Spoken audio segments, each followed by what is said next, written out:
How to talk to God directly. Have you ever noticed that you have an intuition? Animals have hackles. They sense things. They sense danger and their hackles go up and then they react and, run away from danger. Have you ever noticed that our world, our universe has been suppressing our intuition?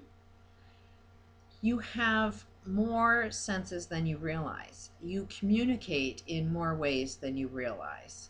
But there's been a lot of effort to suppress the subconscious mind, your ability to communicate directly with God, your ability to know who you are and to make decisions for yourself. You're influenced by other forces, and if you became aware of this, then you have a lot of power.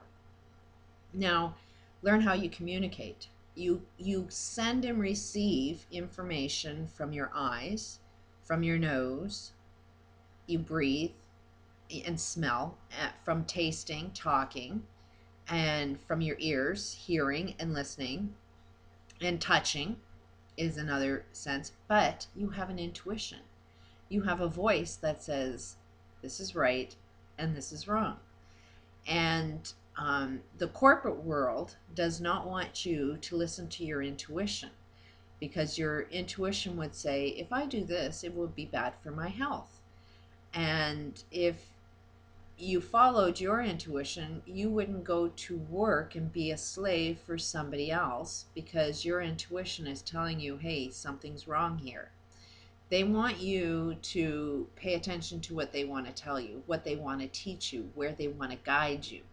So the whole goal is to get you not to pay attention to your own intuition. But your intuition is the way to communicate with you, and you can communicate directly with God. And we all have these little voices in our heads.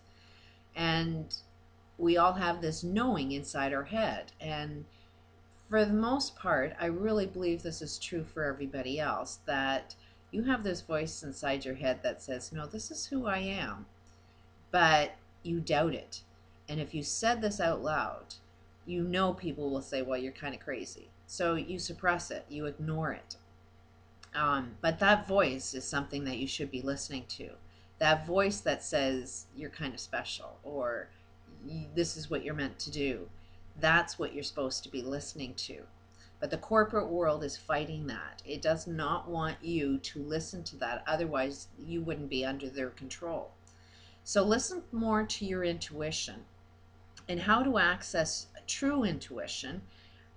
Knowing when you're at your control. You have to understand, what is it you want? You want peace and love. So who you are is peace and love. So if you use your intuition when you're angry, then anger is who they are. It's outside forces that are trying to control you. So if you use your intuition while you're angry, your intuition will respond and give you information that the outside forces want you to use.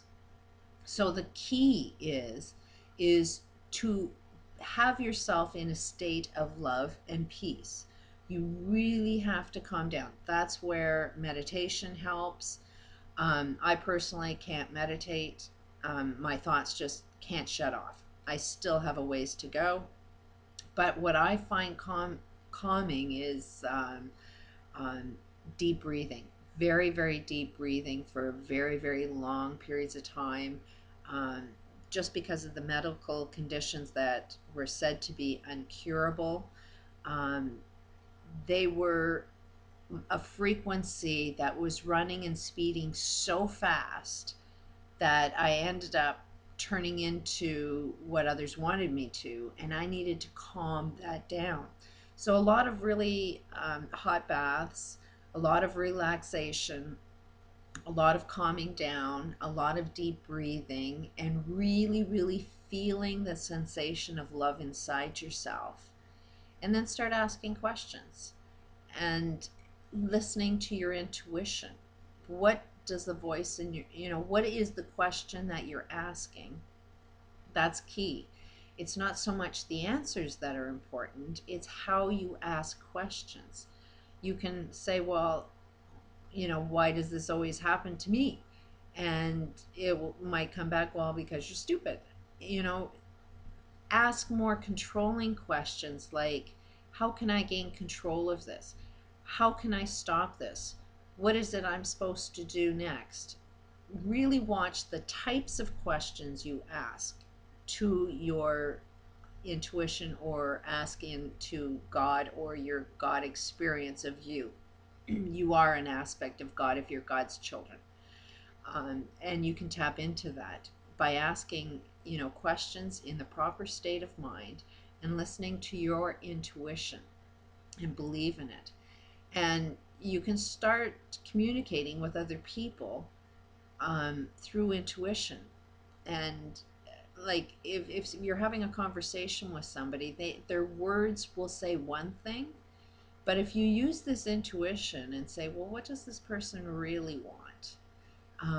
You can really connect with their intuition. If you're in that state of love, you can really find out what the other side really wants. And all problems want something. All problems want solutions. And if you're asking questions for the solution, using your intuition, using that state of love, you can find the answers to everything. All of the universe is nothing but information. It's the information field. Oxygen carries nothing but information of what it is. And it may be carrying pollution. It's carrying a lot of information that you can access. All information, all of your thoughts, when you have it forms thought waves, and you can access these thought waves through your intuition. And you can communicate with anything, even across the planet if you wanted to, through this information field, using your intuition. If you want to find out all the wrong answers, then be angry, be full of hate, and you will find out everything that's wrong for you to do. So to the people that are in the Gulf and have some major challenges going on, or anybody that's suffering from the collapse of this economic system, do not be angry, do not be full of fear. Otherwise, you are going to be going down a path that you don't want to be going down. Try to overcome those feelings. Try to calm yourself down and start asking some good questions and start listening to your intuition. Listen to those voices in your head. It'll say, this is a good thing and this is a bad thing. And listen to it, because that's your purpose. Everybody that's on this planet today, in these particular times, has a very strong mission. Every one of us are playing part of this game, and every one of us need to connect with our conscious minds, and we can definitely overpower what appears to be evil forces. But we have to access it and start getting some control, and we have to learn how to do it and how to gain this awareness. So there's a little practice for you. Peace out.